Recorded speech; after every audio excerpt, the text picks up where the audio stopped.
சீயோன் மண்டபத்தில் வைத்து தேசத்தின் நன்மைக்காக, ஜனங்களின் விடுதலைக்காக உபவாச ஜெபம் நடைபெறும். செய்தி JPR. யாக்கோபை ஆசீர்வதிப்பதற்கு 21 வருடங்களாகிவிட்டது. நாம் தேவ சமூகத்தில் 21 நாட்கள் காத்திருக்க தயாரில்லை. உத்தமத்தோடு வாழும் வரைக்கும் கர்த்தர் உங்களை படம் விடுவேன் என்று மீண்டும் மறுபடியும் சொல்லு. இயேசுவின் அதிசய விடுதலை பெற யாவரும் இக்கூட்டத்தில் கலந்து கொண்டு அதிசய விடுதலை பெற்று செல்லுங்கள். பிசாசு பிடித்தவர்களுக்காக விசேஷமாய் ஜெபிக்கப்படும்.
பிரிய மாணவர்களே, 24 மணி நேரமும் ஜீவ ஒளி தொலைக்காட்சியை கீழ்கண்ட கேபிள் டிவி சேனல்களில் கண்டுகளிக்கலாம்.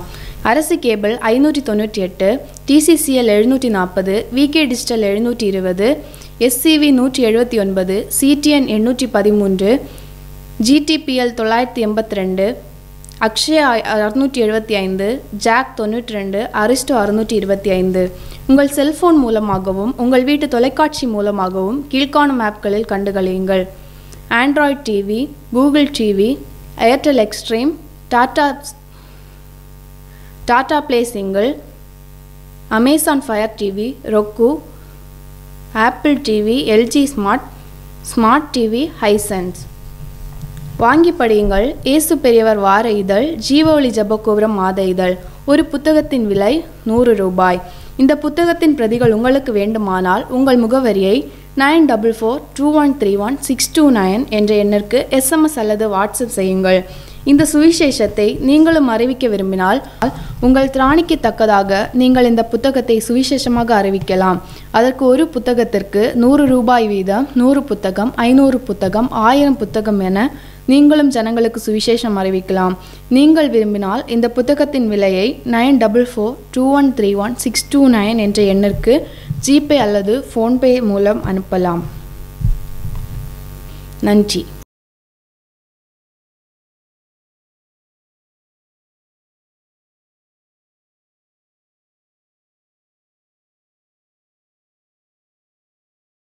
கர்த்தருடைய பரிசுத்த நாமத்துக்கு ஸ்தோத்திரம். என் பேர் க்ளோரி எப்சிபா. மார்த்தாண்டாருமேல திக்குறிச்சி பகுதியிலேருந்து வரேன். எனக்கு ஒரு 7-8 மாதமாக ஒரு பெரிய ஒரு பிரச்சனை என்னென்னா, இந்த 2 தாடைகளும் ஜாயின் இடத்துல பயங்கரம் ஒரு மாதிரி, அது என்னன்னே சொல்ல முடியாது. எனக்கு அந்த அளவு ஒரு வலி வேதனையோட ஒரு இதுவாக இருக்கும். அப்போ என்ன, நான் அப்படியே பல்லுகளை போட்டு கடிப்பேன். பல்ல கடித்த உடனே எனக்கு கொஞ்சம் ரிலீஸ் ஆகும். மறுபடியும் கொஞ்ச நேரத்தில் வந்துடும் எனக்கு மறுபடியும் அது. அப்போ திடீர்னு ஒரு பையன், என் மகன் சென்னையிலேருந்து வந்திருந்தான். அவன் சொன்னான், என்னம்மா பல்லு எப்படி கடிங்க, முகம் ஒரு மாதிரி விகாரமாகுதே மகனே அப்படி. அம்மா அப்படின்னா, இல்லைப்பா எனக்கு அப்படி கடிச்சா தான் கொஞ்சம் ரிலீஃப் ஆகுது. ஆனால் ஏதோ போராட்டம் மட்டும் எனக்கு நல்லாவே தெரியுது எனக்கு. அதுக்கு ப்ரேயர் பண்ணிவிட்டு இருந்தேன். அதுக்கப்புறம் நான் ஜனவரி மாதம் இங்கே வந்திருந்தேன். இந்த ஜெபகோபுரத்துக்கு நான் வந்திருந்தேன். ப்ரேயர் பண்ணி ப்ரேயர் ஆயில் நான் எடுத்துகிட்டு போயிட்டுருந்தேன். அப்புறம் அது காலையில் எழுந்த உடனே பல்லு விளக்கிட்டு ஃபஸ்ட்டு ஒரு 2-3 ட்ராப்பு ப்ரேயர் ஆயில் நான் வாயில் ஊற்றிடுவேன், ஃபஸ்ட்டு குடிச்சிடுவேன். அதுக்கப்புறம் தான் நம்ம பைபிள் படிச்சுட்டு கொஞ்சம் நேரம் ப்ரேயர் பண்ணிவிட்டு அப்புறம் காப்பி குடிக்கிறது நான். அது அப்புறம் எனக்கு இப்போ நாள் பொழுதில் எனக்கு அது நல்லா ஆயிடுச்சு. அந்த பல்லை கடிக்கிறதுனால நிறைய பற்களே எனக்கு உடஞ்சி போச்சு. ஃபுல்லாக எல்லா பல்லும் அப்படி ஆட்டம் கொடுத்துட்டே இருக்கேன். கீழ்த்தாடை பல் ஃபுல்லாக ஆடிக்கிட்டே இருக்கேன். எனக்கு அந்த வலி இப்போ எல்லாம் ரிலீஃப் ஆகிடுச்சு, நல்லா சுகம் கிடச்சிச்சு.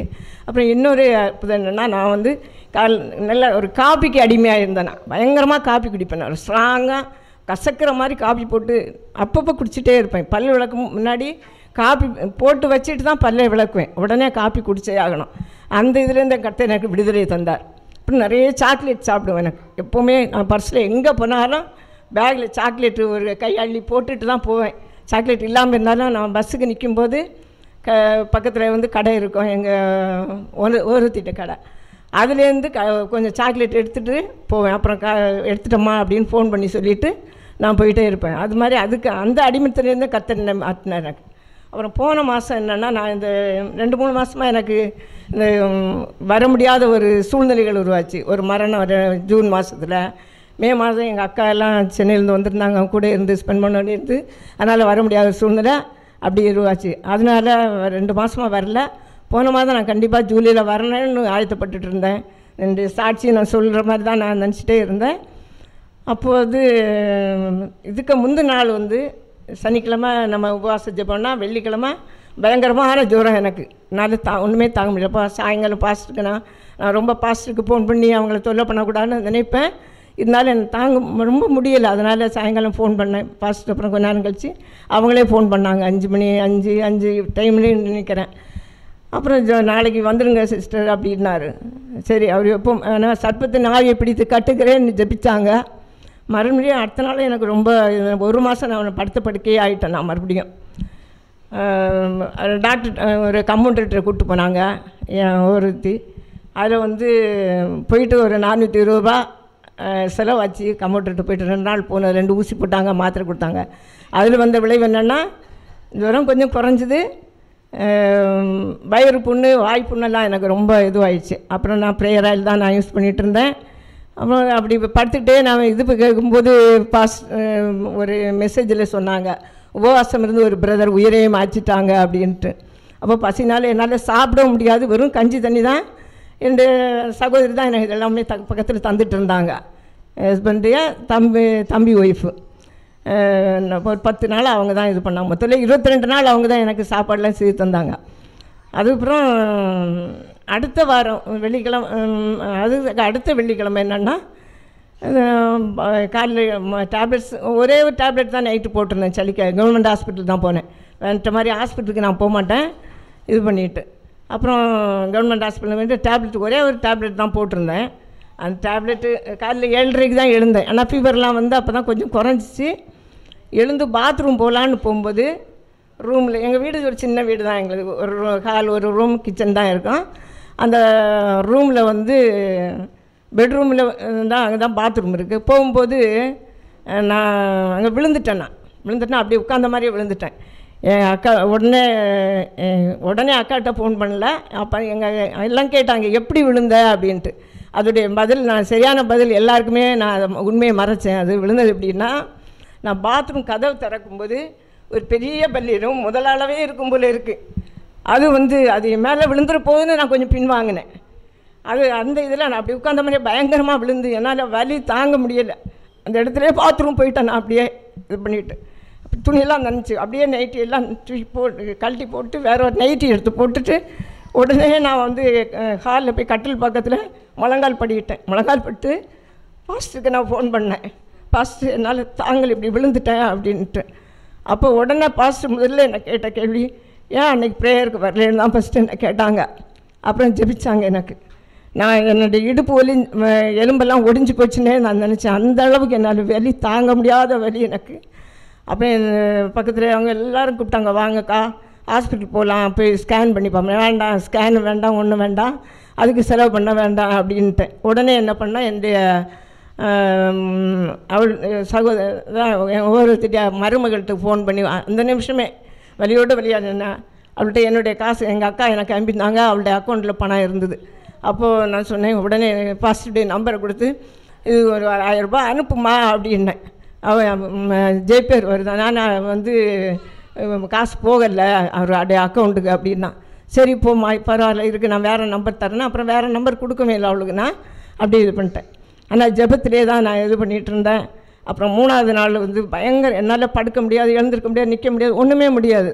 யாராவது வந்து கதவு வந்து தட்டினா திறக்க கூட என்னால் எழுத முடியாது. இருந்தாலும் நான் தான் பயங்கரமாக சத்தம் போட்டுட்டு இதை எழுந்து கதவு திறப்பேன். என்னை பார்க்குறதுக்கு யாரோ வராங்க, யாரும் வராமல் இருந்தால் நல்லதுன்னே அந்த நேரத்தில் நினைப்பேன் நான். அப்புறம் 3ஆவது நாள் நான் இன்னும் நைட்டு படுக்கும்போது, எசப்பா எனக்கு யாருப்பா இருக்கிறாங்க, நீங்கள் தானப்பா எனக்கு எல்லாமே சொன்னீங்க, இயேசுவே இந்த வலியை எடுத்து போடுங்கன்னு பயங்கரமாக அழுதேன் கத்தி. காலையில் எழுந்திருக்கும்போது எனக்கு பாதி வலி குறைஞ்சிச்சு எனக்கு.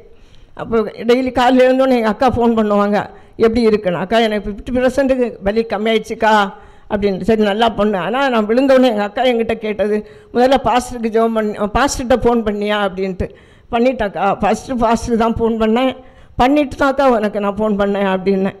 அதுக்கு அடுத்து எனக்கு இந்த அளவு நான் நடப்பேன்னு இந்த சேர்க்கல, எந்த எலும்புக்கு எந்த பாதிப்பும் இல்லை. இது பண்ணி என்னுடைய 2 பிள்ளைகளும் என்ன வந்து சென்னையில் இருக்கிறாங்க, வந்து பார்த்துட்டு போயிட்டாங்க. அவ்வளோதான் இது பண்ணிவிட்டு கர்த்தர் இந்த இடத்துல கொண்டு சேர்த்த கிருபிக்காக கர்த்தருக்கு நன்றி செலுத்தம். அந்த சுகம் பலன் ஆரோக்கியத்தை கர்த்தர் தந்து என்னை வழிநடத்திற்காக தேவாதி தேவனுக்கு நன்றி செலுத்துக்கிறேன். ஆமென். பிரியமானவர்களே, அந்த கிறிஸ்துவை வெளியே தேடாதீங்க, உங்களுக்குள்ள தேடுங்க. உங்களுக்குள்ள இருந்து கண்டுபிடிங்க அந்த கிரியைகள். அப்பாவுக்கு விரோதமான சுபாவம், அம்மாவுக்கு விரோதமான சுபாவம், பொண்டாட்டி விரோதமான சுபாவம், புருஷனுக்கு விரோதமான சுபாவம், ஏசப்பாவுக்கு விரோதமான சுபாவம் எல்லாம் நம்மகிட்ட இருக்கா?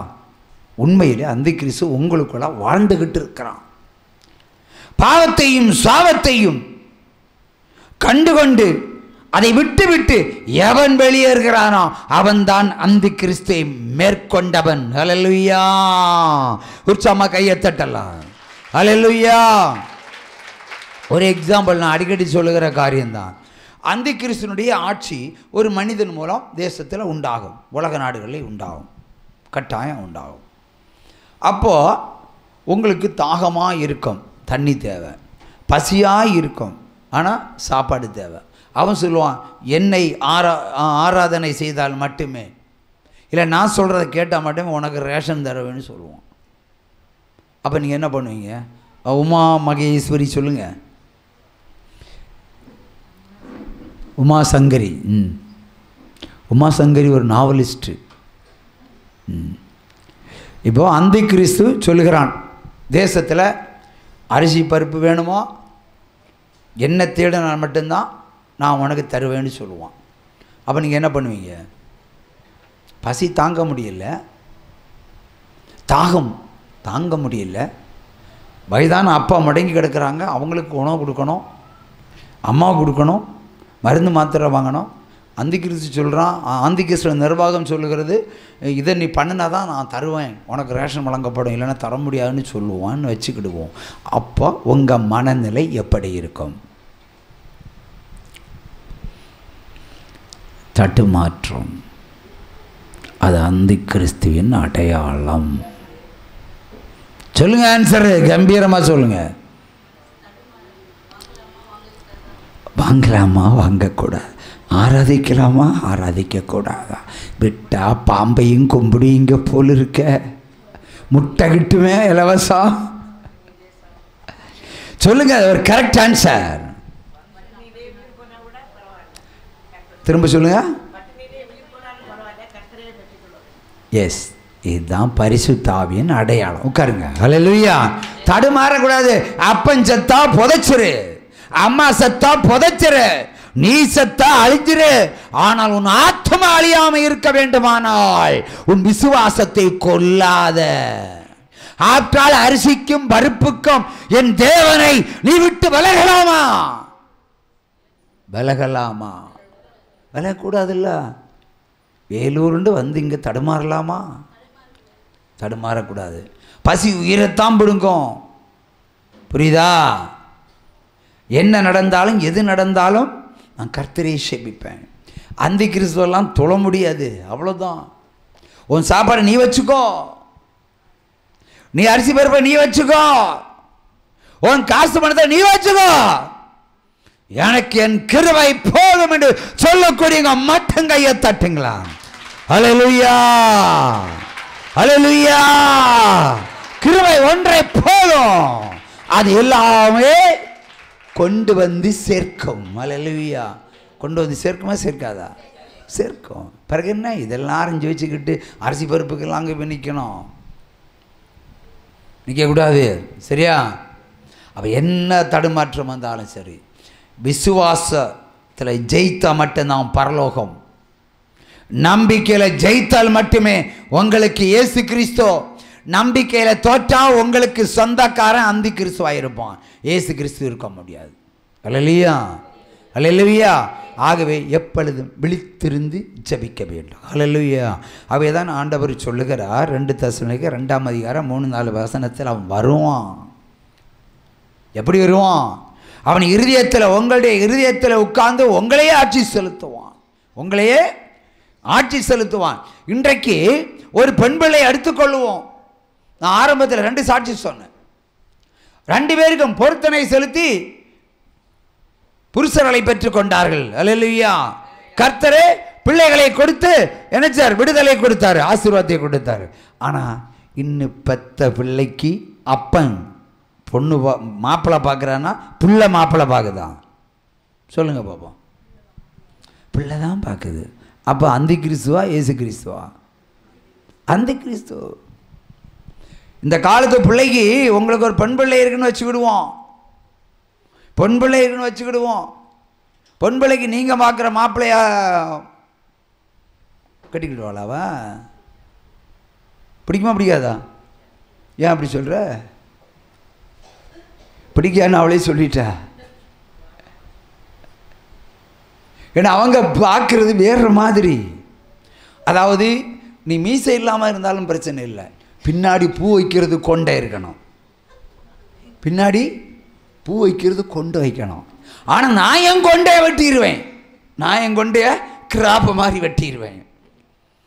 முன்னாடியெல்லாம் கூந்தலை அப்படி 1/2 மணி நேரம் சீவி சிங்காரித்து அதில் பேனெல்லாம் பிடுங்கி அப்படி எல்லாம் வச்சு ஒரு செட்டு கட்டிட்டு ஒரு பூ செறியிட்டு ஒரு பொண்ணு ரோட்டில் போனால் பார்க்குறவெல்லாம் சல்யூட் அடிப்பான். இப்போ எல்லாம் பார்க்குறவெல்லாம் சைட் அடிப்பான். ஒரு அம்மா கையை தட்டுங்களாம். தானே உண்மை? அந்த காலத்து பெண்ணுக்கும் இந்த காலத்து பெண்ணுக்குள்ள வித்தியாசம் கேட்டா அந்தி கிறிஸ்து. நல்லா இருக்கிற பேண்டை கூட என்னை பாதியை வெட்டி,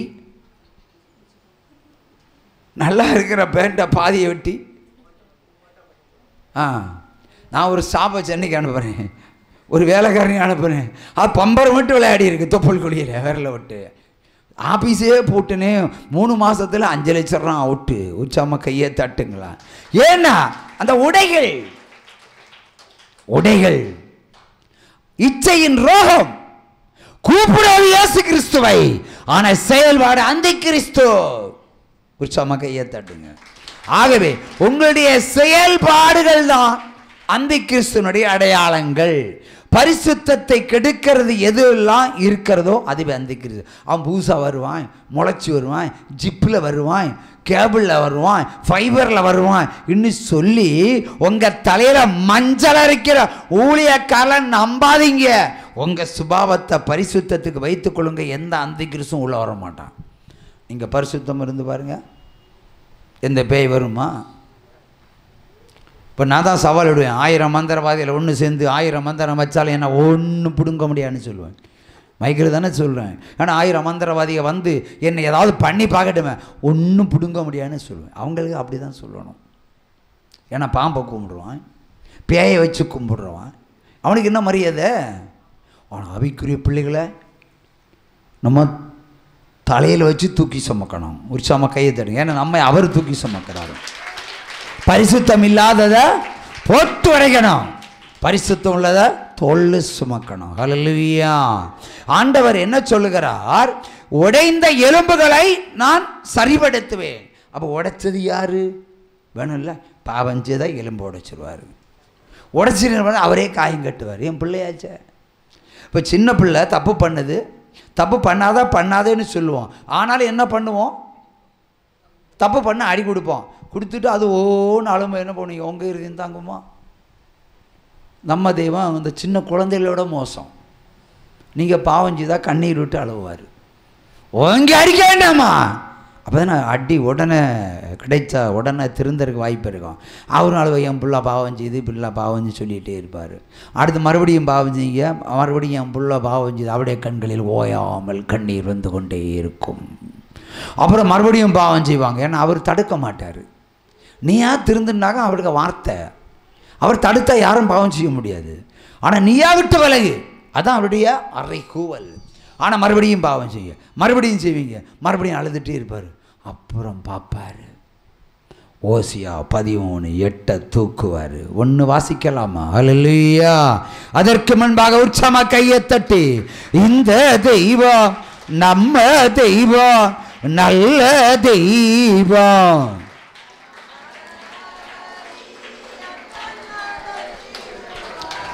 இந்த தெய்வம் நம்ம தெய்வம், நல்ல தெய்வம்.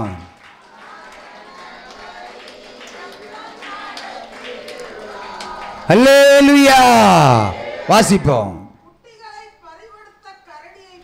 குட்டிகளை பறிகொடுத்த கரடியை போல நான் அவர்களை எதிர்த்து அவருடைய ஈர கொலையை கிழித்து அவர்களை அங்கு சிங்கம் பட்சிப்பது போல் பட்சித்து ஓடுவேன். காட்டு மிருகங்கள் அவர்களை பீறி போடும். ஒரு சம கையை தடுங்க. அவர் பார்த்துக்கிட்டு இருப்பார்.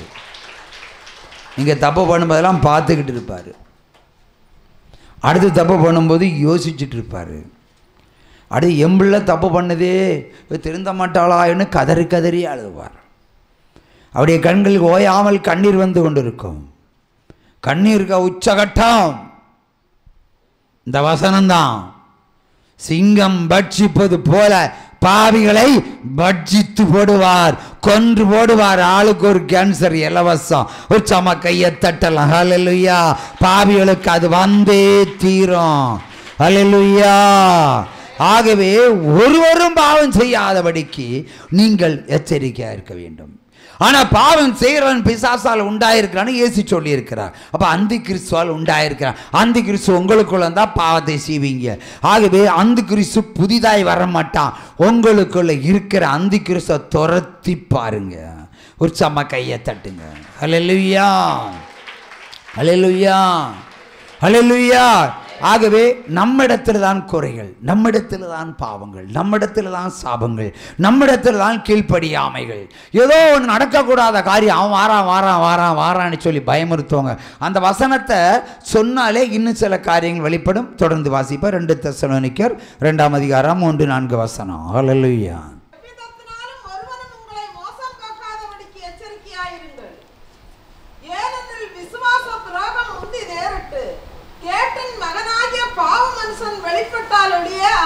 வராது. அவன் எதிர்த்து நிற்கிறவனாயும் தேவன் எனப்படுவது எதுவோ ஆராதிக்கப்படுவது எதுவோ அவை எல்லாற்றுக்கும் மேலாக தன்னை உயர்த்துகிறவனாயும் தேவனுடைய ஆலயத்தில் தேவன் போல உட்கார்ந்து தன்னைத்தானே தேவன் என்று காண்பிக்கிறவனுமாயும் இருப்பான். ஹல்லேலூயா. ஒருவரும் மோசம் போகாதபடி எச்சரிக்கையா இருங்க. அவன் வருவான் இவன் வருவான்னு அந்தி கிறிஸ்து வரணும் பயமுறுத்துவாங்க. ஆனால் அந்தி கிறிஸ்துனுடைய கிரியைகள் வெளிப்படும் என்று ஆண்டவர் சொல்லுகிறார். அது முத்திரையின் காலம். ஹல்லேலூயா. அதெல்லாம் நடக்கும். அந்த காலத்தில் தான் இயேசு கிறிஸ்து வரப்போகிறாரு. அப்போ அந்த காலம் நெருங்கி விட்டுன்னு சொன்னால் இயேசு கிறிஸ்து வராருன்னு சொல்லி உங்களை பயமுறுத்தணும். அதான் உண்மை. அந்தி கிறிஸ்து வாரான்னு சொல்லி உங்களை பயமுறுத்தக்கூடாது. ஏன்னா வருவான்னு ஆண்டவருக்கு தெரியும், கிரியை வெளிப்படும். அது இப்போ கிட்டத்தட்ட 2000க்கு முன்னாடி இருந்த வாழ்க்கை வேற, 2000 பின்னாடி வர வாழ்க்கை வேற. அப்போ இனி 25 வருஷம் நடக்குமா? என்ன நடக்கும்? என்ன நடக்கும் சொல்லுங்கள் பார்ப்போம். இப்போது 2000 முன்னாடி ஒழுங்காக பேண்ட் சட்டை போட்டிருந்தோம் இல்லையா? பெண்கள் ஒழுங்காக உடை அணிந்தார்கள். இப்போ இந்த கடந்த 25 வருடங்களாக எப்படி உடை அணிகிறார்கள்? அதை நீங்கள் தான் சொல்லணும். அப்போ என்ன கேஸ் வராதில்ல? அரை நிர்வாணமாக பெண்கள் இருக்கிறார்கள் என்று இந்த தாய் சொல்லுகிறார்கள். அல்லேலூயா. காட்டி கொடுத்துட்டேன். ஆனால் அது யூதாஸ் இல்லை, அது உண்மைதான். உண்மையை சொன்னால் பயப்படக்கூடாது. அல்லேலூயா. அப்போ இப்போதைக்கு அரையும் குறையமாக இருக்கிறார்கள். இனி 25 வருஷம் தாண்டும் போது ஆண்கள் எல்லாம் கோவணம் கட்டி நடப்பாங்க, பழசு எடுத்துருவாங்க. ஏன்னா பயங்கர ஹீட்டு, இந்த பேண்ட்டு ஹீட்டு. இப்போலே பாதியை காணோம், பேண்டில் பாதி இல்லை. மார்க்கெட்டில் பாருங்கள் ஆண்கள் எல்லாம் எப்படி போகிறாங்கன்னு பாருங்கள். இப்போ முன்னாடியெல்லாம் வீட்டு அடுக்கலையில் இருக்கிறவங்க எல்லாம் இப்போ வீதிக்கு வந்துட்டான். அதே மாதிரி தான் பெண்களும், அவங்களே முட்டு வைக்க முடியாது. அல்லேலூயா. அப்ப இன்னும் 50 ஆண்டு காலம் தாண்டும் போது அந்தி கிறிஸ்துனுடைய ஆக்கிரமம் எப்படி இருக்கான்? நான் எழுதப்பட்ட 2000 எழுதப்பட்ட தீர்க்க தரிசனத்தில் என்ன சொல்லி இருக்கிறேன்? சிறு பிள்ளைகள் கர்ப்பம் தரிப்பார்கள். 2003 தரிப்பார்களா? நடக்காது. எப்ப தீர்க்க தரிசனம் உரைத்தானோ அன்னையிலன்னு ஆரம்பிச்சுது. சின்ன பிள்ளைங்களுக்கெல்லாம் இந்த எங்களை மாதிரிப்பட்ட ஆண்கள் எல்லாம் இருந்தது. எங்களை மாதிரிப்பட்ட ஆண்கள் இல்லை, வேற மாதிரிப்பட்ட ஆண்கள் பிள்ளை கொடுக்க ஆரம்பிச்சுட்டாங்க. ஏன்னா காம வேட்டை, காதல் வேட்டை, இச்சையின் ரோகம் அந்தி கிறிஸ்துனுடைய மொத்த அடையாளமே அதுதான். அந்தி கிறிஸ்து அடையாளமே இச்சை தான். இச்சை இல்லாத எவன் இருக்கிறான் அவன் தான் பரிசுத்தம் உரியவன். இச்சையோடு இருக்கிறவன் அந்தி கிறிஸ்துக்குரியவன். அரிசி பருப்பில் வாரான், மல்லிகை கணக்கில் வாரான், இல்லை கொத்தமல்லி அளவில் வாரான் என்பதல்ல. நீ எப்படி இருக்கிற? நீ எப்படி வித்தலும் கொள்ளலும் சரி இருக்கட்டுமே, உனக்கு என்ன இல்லை நமக்கு என்ன?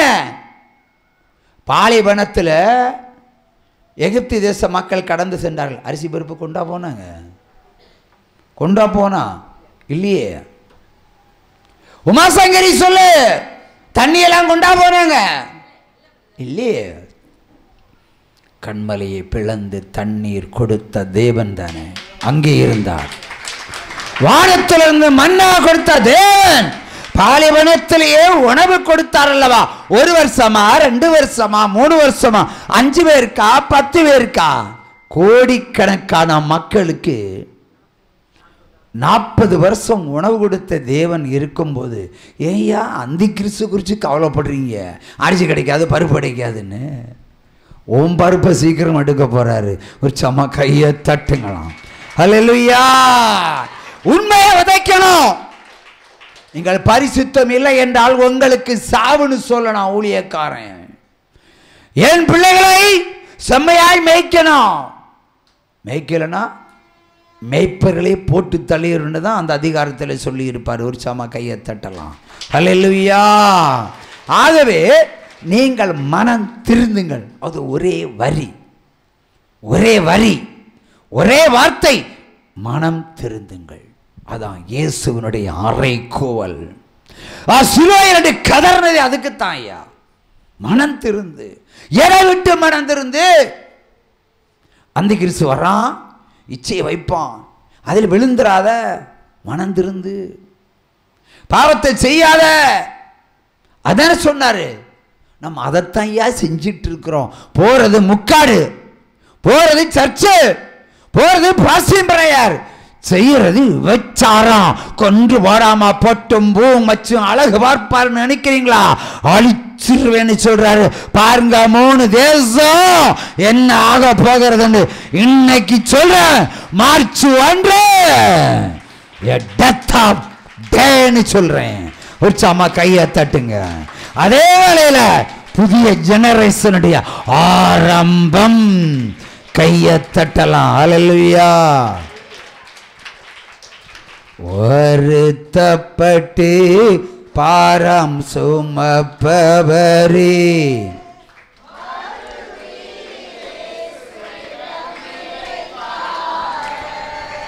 வருத்தப்பட்டு பாரம் சுமப்பவரே, வருவீர் இயேசுவிடம் இளைப்பாற. தாகமுள்ளோரே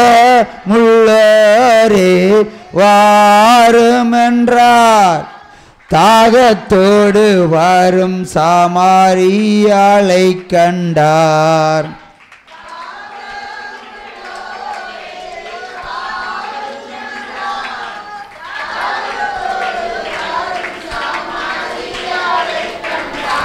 தண்ணீர் கேட்டார், அவள் தாகம் தீர்த்தார்.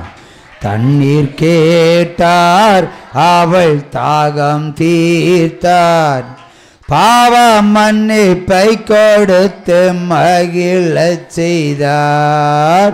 பாவ மன்னிப்பை கொடுத்து மகிழச் செய்தார். வருத்தப்பட்டு பாரம் சுமப்பவரே, வருவீர் இயேசுவிடம் இளைப்பாற.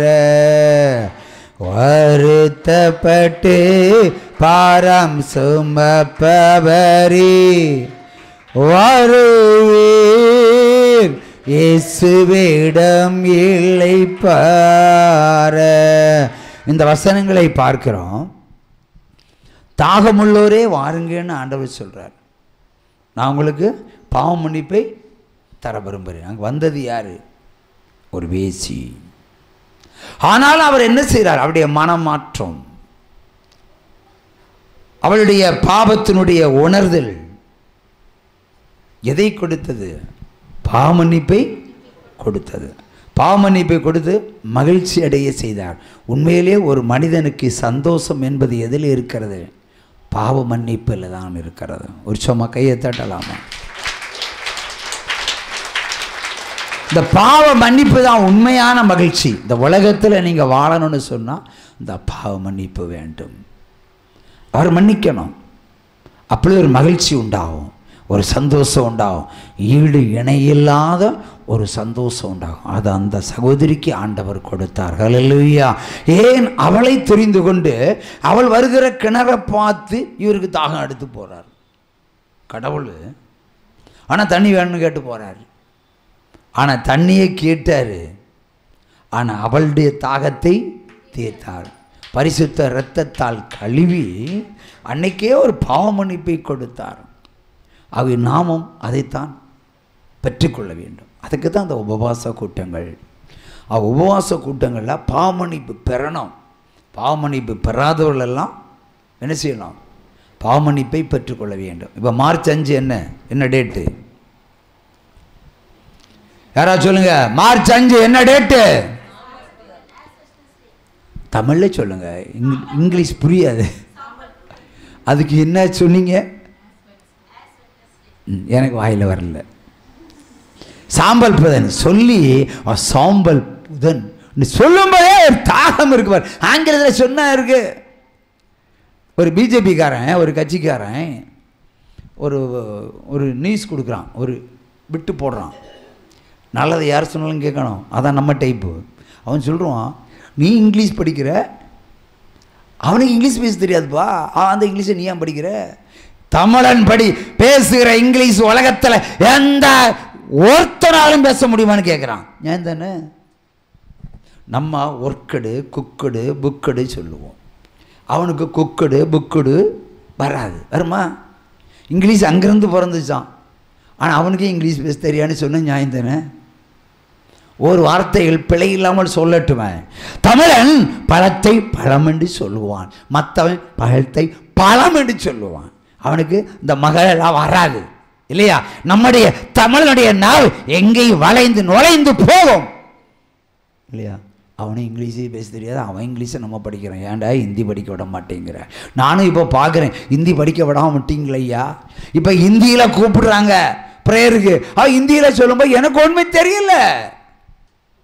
I can feel more. ஏன்னா ஒரு ஜெபம் பண்ண முடியலையே. நான் தமிழில் சொன்னால் அவன் பைத்தியக்காரன்னு சொல்லுவான், அவன் ஹிந்தியில் சொன்னால் என்ன பைத்தியக்காரன்னு நினச்சிருவான். இதுதான் மேட்ரு. மாறி மாறி நினைக்கணும். மொழியை கற்றுக்கொள்வது தவறு ஒன்றும் இல்லை, இல்லையா? ஆனால் ஞானம் இல்லாதவன் எவனோ அவன்தான் மிகப்பெரிய முட்டாள். உற்சாகமாக கையை தட்டுங்க. ஹல்லேலூயா. ஆகவே கல்வி என்பது முக்கியமல்ல, இங்கே நமக்கு பைபிள் என்பதுதான் முக்கியம். வேதம் தான் நமக்கு அரசியல் அமைப்பு, இல்லையா? வேதத்தை கற்றுக்கொண்டால் மொழி தெரியாத இடத்துல போனாலும் ஒருத்தன் தமிழ் தெரிஞ்ச ஒருத்தனை ஆண்டவர் ஆயத்தை பண்ணி வச்சிருப்பாரு. உற்சாகமாக கையை தட்டுங்க. காலையில் டீ சாப்பிட போகிறேன், உட்காருங்க. அப்போ ஒரு டீ அடிச்சுட்டு ரேடியோ வானொலியினாலையும் பேசுகிறது. என்ன பேசுகிறது? 2 பேர் ஒரே அடல் பண்ணுகிறார்கள். ஆமாம் அக்கா எங்கே போயிட்டு வந்தீங்க அப்படின்னு கேட்குறேன். அது ஆந்திரா நாட்டுக்கு போனேன், அங்கே சொந்தக்காரங்க இருக்காங்க. ஆமாம் வருமா 2 பார்சல் வாங்கிட்டு வந்திருக்கீங்களே, எனக்கு ஒரு பார்சலை காட்ட மாட்டிங்களா? அது ஒரு பார்சலை பிரித்து பிள்ளைங்களுக்கு கொடுத்தேன், இன்னொரு பார்சல் இருக்குது, அதை பிரித்து உங்களுக்கு தர்றேன். அப்போ அந்த பார்சல் என்ன இருந்து, பருப்பில் ஏதோ ஒரு வடையை செஞ்சாங்களாம். வடை இல்லை, பருப்பில் ஒரு கேக்கு. என்ன டேஸ்ட்டு! ஆமாம் நீங்கள் அங்கே ஆந்திராவில் போனீங்களே, அங்கே என்ன மொழி பேசுனீங்கன்னு கேட்குறாங்க. அவங்களுக்கு உங்கள் மொழி தெரியாதுல்ல. ஐயா அங்கே போனேன், ஆனால் தமிழன் தான் என்கிட்ட பேசினான். அப்போ தமிழன் தான் எல்லா நாட்டிலையும் இருக்கிறான். ஒரு சம கையை தட்டுங்க. அப்போ தமிழ் மொழி என்றே போதுமல்லவா? ஹல்லேலூயா. கர்த்தர் ஆங்கிலத்தில் பேசுவாரா, தமிழில் பேசுவாரா? நான் கேட்குறேன். எல்லா மொழிகளையும் பேசுவார். இப்போ நான் தமிழில் பேசும்போது ஆண்டவர் என்கிட்ட தமிழில் தான் பேசுவார். என்கிட்ட ஆண்டவர் ஹிந்தியிலே பேசுனா நான் ஆண்டவரையே திட்டுவேன். இதானே நம்ம கேரக்டரு, இல்லையா? யாருக்கு என்ன வேணுமோ, எந்த மொழி வேணுமோ, எந்த நேரத்தில் வேணாலும் நம்ம தேவனை அறிந்தவர்களுக்கு ஒரு குறையும் இராதபடி நடத்துகிற தேவன். அல்லேலூயா. ஒரு சம கையை தட்டுங்க. ஆகவே ஒவ்வொருவரும் யாக்கோபு 3ஆம் அதிகாரம் 17வது வசனத்தில் சொல்லப்பட்ட அந்த பரிசுத்த ஞானத்தை பெற்றுக்கொள்ள வேண்டும். இந்த பரிசுத்த ஞானம் இருக்கிற இடத்தில் அந்தி கிறிஸ்து குடியேற மாட்டான், குடி இருக்கவும் முடியாது. ஒரு சம கையை தட்டலாம். அல்லேலூயா. அந்த பரிசுத்த ஞானம் உலகத்துக்கு ஒரே ஞானம் அல்ல. இப்போ அந்த சகோதரி சொன்னார்கள், தண்ணி கிடைக்கல, உணவு கிடைக்கல, அப்போ தடுமாறுறாங்க. அப்போ அந்தி கிறிஸ்துவை தேடுவதற்கும் தயாராக இருக்கிறாங்க. ஏன்னா தேகி வயிற்றுக்கு உணவு, குடிப்பதற்கு தாகம். ஆனால் ஜீவ தண்ணீரை நம்ம இருதயத்துக்குள்ளே வச்சிட்டு இருக்கோம்ல. இயேசு கிறிஸ்து உங்கள் இருதயத்தில் தானே ஐயா இருக்கிறார். ஏன் அந்தி கிறிஸ்து வச்சு மூடி போடுறீங்க? அந்தி கிறிஸ்துன்ற போர்வையை அப்படி தூக்கி எறிங்க. உங்களுக்குள்ள இருக்கிற இயேசு கிறிஸ்து வெளிப்படுவார். உற்சாகமா கையை தட்டலாம். ஹல்லேலூயா. இந்த பொல்லாத சுபாவங்கள், இந்த பொல்லாத விக்கிர சுபாவங்கள், பொல்லாத காம விகாரங்கள், இந்த மாதிரி கிரியைகள்லாம் அந்தி கிறிஸ்து உங்களை அமுக்கி வச்சிருக்கிறான், கட்டுப்பாட்டுக்குள்ள வச்சிருக்கிறான். ஆகவே இனிமேல் செல்போன்கள் 9 மணிக்கு மேல எங்க கூடாது. உச்சாமா கையை தட்டுங்க, இல்லையா? ஆண்கள் அதிகமாக செல்போனை பயன்படுத்துகிறாளா, பெண்கள் அதிகமாக பயன்படுத்துகிறாள் என்று ஸ்டீவன் அவர்கள் சொல்வார்கள். அடிச்சிருவாங்க, ஜாக்கிரதையா இருக்கணும். பின்னாடி தான் இருக்காங்க. அடி வாங்கிறதுக்குன்னே பிறந்திருக்கீங்க. இருந்தாலும் சொல்லுவோம், பாடி ரொம்ப ஸ்ட்ராங் தான், இல்லையா? ஏன் பெண்கள் அதிகமாக செல்போன் பேசுகிறீர்கள் என்று குற்றம் சுமத்துகிறீர்கள்? நான் ஒருத்தி மைனர் இருக்கிறா, கோவப்படுவான். ஆனால் கையில் குழந்தை இருக்கு, அப்போ மேஜர் தான். சொல்லுங்க சிஸ்டர், சொல்லுங்க பிரதர், ஏன் பெண்களை இவ்வளவு கோபமாய் நீங்கள் பார்க்கிறீர்கள்? அதான் உண்மை. எங்கண்டோ கேட்டது ஒரு சத்தம், அது நல்ல சத்தம். ஒரு சம கையை தட்டு. அதான் உண்மை, அதான் உண்மை. இப்போ எனக்கு ஆண்டவர் காண்பித்த ஒரு அடையாளத்தை சொல்லுகிறேன். நான் ஏற்கனவே சொல்லியிருக்கிறேன், புதிதாக வந்தவர்களுக்கு பிரயோஜனமாக இருக்கும். சென்னைக்கு போயிட்டுருக்குறோம், திடீரென்று வண்டி நிறுத்தப்படுகிறது. டீ காபி என்று வண்டிக்கா பின்னாடி தட்டுறாங்க. நம்ம டீ அதிகமாக விரும்புகிறதுனால கீழே இறங்கி போகிற நேரத்தில் ஆண்டவர் சொன்னார், கொஞ்சம் திரும்பிப்பார், ஒவ்வொரு பயணிகளையும் பார்த்து விட்டு நீ கிளம்பு, கீழே இறங்குன்னு சொன்னார். அது ஒரு ஞாயிற்றுக்கிழமை. இப்போ கல்லூரி மாணவர்களும் அதிகமாகி பயணம் செய்கிற ஒரு பஸ்ஸு. திரும்பி பார்க்கும்போது பிஸ்னஸ்மேன், பெரிய பெரிய விஐபிகள் எல்லாம் வாயை பொளந்து கொட்டாய கொர்ன்னு விட்றாங்க, நல்லா தூங்குறாங்க. ஆனால் நம்முடைய பெண் பிள்ளைகள் இருக்கிறார்களே, அவர்கள் செல்போனை மறைச்சி வச்சுக்கிட்டு ஏதோ நோண்டி இருக்க. மணி 3:30 மணி. 3:30 மணி வரைக்கும் செல்போனில் உனக்கு என்ன வேலை? ஐஏஎஸ்காரன் கூட ஒழுங்காக படுத்து கிடப்பான். நம்முடைய முதலமைச்சரோட 1/2 மணி நேரம் தூங்கி இருப்பார் இல்லையா? தூங்காமல் உனக்கு என்ன வேலை? அப்பா நீ ஒரு அந்தி கிறிஸ்து. தேவன் அடிக்கப்பட வேண்டிய ஆட்டுக்குட்டி, அழிச்சிருவேன். அதான் சொன்னார்ல, பெருமை உள்ளவனையும் கொடுமைகளையும் நான் நொறுக்கிடுவேன். அல்லேலூயா. செல்போனை தேவைக்கு பயன்படுத்துங்க, அதுக்கப்புறம் தூக்கி அங்கே போடுங்க. ஆனால் ஒரு காலத்தில் எல்லாம் செல்போன் இல்லாமல் நீங்கள் வாழலையா? அதிகமாய் பேசினால் என்ன வரும்? அழிவு வரும். அதிகமாய் கொளுத்தால் என்ன வரும்? என் பொண்டாடின மாதிரி கொழுப்பு வரும். அது எனக்கு சொன்னதாகும், உங்களுக்கு புரியாது. என்ன சொன்னாலும் நான் கேட்க மாட்டேன். இதான் சந்தர்ப்பம், அதுக்கு பேர் கொழுப்பு. என்ன மிஷினில் வச்சு ஆட்டிப்பாரு, எத்தனை கிலோ கொழுப்பு வருதுன்னு பார்க்கலாம். அல்லேலூயா. ஆகவே தேவனுடைய வார்த்தை என்பது பரிசுத்தம்தான், மனம் திறந்த 2 தான் அவருடைய ரிக்வெஸ்ட். உங்களை எப்படி வேணாலும் உயர்த்துவார், எந்த லெவலுக்கும் கொண்டு போவார். அது அவரால் முடியும். அடுத்த சாட்சி வருது, அவரால் கூட ஒரு பைசாவுக்கு பிரயோஜனம் இல்லாமல், ஒத்த பைசாக்கு யூஸ் இல்லாமல் இரு, உயர்த்தி காண்பிப்பார். உற்சாகமா கையை தட்டுங்க. ஆனா பரிசுத்தம் ஒண்ணு இல்லை, நீ செத்த, அவ்வளோதான். நாட்டில் வரப்போகிற எல்லா கொள்ளவியாதி உன் வீட்டுக்குள்ளே தான் அனுப்பிடுவார். டோரை திறந்து விட்டுருவார். அவரே கொள்ளவியாதியே இந்த வீட்டுக்கு போ. இப்போ ஸ்டீவன் பாவம் செஞ்சால் டோரை திறந்து வச்சுருவார். நான் 2 கொள்ளவியாதி, நான் உள்ளே போன மீட்டிங்கில் கொள்ளவியாதியை சொன்னோம். இப்போ ஒரு கொள்ளவியாதி வந்ததாட்டு தகவல்கள் வந்து கொண்டு இருக்கிறது. அல்லேலூயா. ஆகவே கொள்ளவியாதி வந்தாலும் இந்த அரசாங்கம், எந்த அரசாங்கம் கண்டுகொள்ளாது. அது வரும், கொல்லும், போகும். கடைசியில் நான் சொல்ல கணக்குப்படி பார்க்கும்போது 2043க்குள்ள 3/2 பங்கு அவுட் ஆகிருக்கும். கையை தட்டுங்க. 25 வருஷத்தை தீர்க்க தரிசனம் பொய்யாய் போவதில்லை. 2083க்குள்ள உலக நாளில் முடிஞ்சிடும். அதுக்குள்ள பரிசுத்தமாய் வாழ பயின்று கொள்ளுங்கள். அல்லேலூயா. அந்தி கிறிஸ்து வாரான், அவன் வாரான், இவன் வாரான், அவன் வருவான், துன்மார்க்கன் வருவான், துஷ்டன் வருவான். துஷ்டனை கண்டு தூர விலகு, துன்மார்க்கனை கண்டு தூர விலகு, பரிசுத்தத்தோடு இரு. பரிசுத்தம் உள்ள பிள்ளைகள் ஒருவரோடு ஒருவர் பேசிக் கொண்டிருப்பதை கர்த்தர் உற்று கவனிப்பார். உனக்கு அதான் லைனு. நீ வேற லைன் அடிச்சா 3 பேஸ் லைனில் கொண்டு விட்டுருவார், எரிச்சிருவார். ஹல்லேலூயா. உற்சாகமா கையை தட்டுங்க. ஹல்லேலூயா. அப்படியே உக்கிர கோபம் வெளிப்படுவதன் வேளைகள். ஆகவே தேசத்தில் பாவம் கொடிகட்டி பறக்கிறது. பாவம் தான் கொடிகட்டி பறக்கிறது, விபச்சாரம் தான் கொடிகட்டி பறக்கிறது. அதற்கென லைசன்ஸு, அதற்கென்ற அமைப்புகள். இன்னைக்கு குமரி மாவட்டத்தில் இருக்கிற மொத்த லாட்ஜுகளையும் ஒன்று ரேடு பண்ணி பாருங்க. தமிழ்நாட்டில் இருக்கிற லாட்ஜுகளை ரேடு பண்ணி பாருங்க. சம்பாத்தியமே அதில் தான், சம்பாத்தியமே அதில் தான். எங்கிட்ட ஒருத்தன்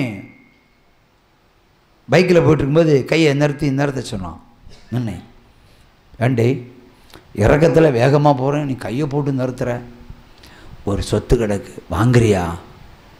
இப்போ ஊரில் எந்த ப்ராப்பர்ட்டி வந்தாலும் முதல்ல என்கிட்ட தான் வரும். பார்வைக்கு நான் ஒரு பணக்காரன், சேனல் விஷயத்தில் 3.5 கோடி கடன்காரன். கையை தட்டுங்களா. அல்லேலூயா. அப்போ ஆண்டா எனக்கு லேண்டெல்லாம் வேண்டாடா, காசு ஒன்றும் இல்லைன்னு. டேய், லாட்ஜு கட்டுனா சம்பாதிக்கலாம். சொடுக்குறான், லாட்ஜு கட்டா சம்பாதிக்கலாம். இப்போ லாட்ஜு கட்டுறது சம்பாதிக்கலாமா? அப்போ சம்பாதிக்கிறதுக்கு விபச்சாரமா? இப்போ அதெல்லாம் காசு. அதில் தொழிலில் ஒன்றும் காசு கிடையாது. எனக்கே ஆலோசனை சொல்கிறான். அப்போ அவனுடைய ஆலோசனை நான் கேட்டா நான் ஒரு அந்தி கிறிஸ்து. ஆலோசனை கேட்காதனால சொன்னவன் அவன் ஒரு அந்தி கிறிஸ்து. விட்டா பொண்டாட்டியை விற்று காசாக்கிடுவான் தானே? காலம் அப்படித்தானே இருக்கிறது. ஆகவே அந்தி கிறிஸ்து வித்தும் கிடையாது, முத்தும் கிடையாது. அவன் உங்களுடைய இருதயங்களை திருடுகிற ஒரு பொல்லாத ஆவி. உலக அரங்கிலே அவன் மிக பெரியவன், முக்கோடி கோடிகளின் அதிபதி அவன். அதை மறுக்க முடியாது. எல்லா துஷ்டத்தனத்தையும் துன்மார்க்கத்தனையும் அரங்கேற்றுகிறவன். அவன் ஆரம்பிச்சான் அமெரிக்கல ஒழுங்கா ட்ரெஸ் போட்டவெல்லாம் அரை ட்ரெஸ் போட்டான். அரை ட்ரெஸ் போட்டவன் சட்டை 2 பட்டனை கழட்டி விட்டுட்டு மயக்க பிடிச்சு பிரசங்கம் பண்ணாங்க லேடிஸ் எல்லாம். அற்புதம் அதிகம் நடக்கும். ஆனால் கிரியைகள் வெளிப்படுவது அந்தி கிறிஸ்து. ஆகவே சிறுபிள்ளைகள் கர்ப்பம் தரிக்கிற இந்த காலத்தில் தான் இயேசு கிறிஸ்து வரப்போறார் என்பதனை நீங்கள் புரிந்து பரிசுத்தம் அடைந்து கொள்ளுங்கள். உங்களுக்குள்ள இருளின் அதிகாரம் இருக்குமானால் இயேசு கிறிஸ்து பக்கத்திலே போக முடியாது. போக முடியுமா? எருசலேம் ஆலயத்தில் தேவன் வந்தார். 2.5 கிலோமீட்டர் தூரம் போய் நிற்க சொல்லு. தாண்டி வந்தவன் பொசுங்கிடுவான். அவ்வளோ பரிசுத்த தேவன் இன்னும் உலகத்துக்கு வரப்போறார். ஆனால் எருசலேம் ஆலயத்தில் தான் வந்தார். இன்னும் உலகத்துக்கு வரப்போறான்னு சொன்னான். கருகி செத்துருவீங்க பாவிகள். பரிசுத்தவான் தொட்டு பார்ப்பான் என் தேவனை. ஹல்லேலூயா. கையை தட்டுங்க.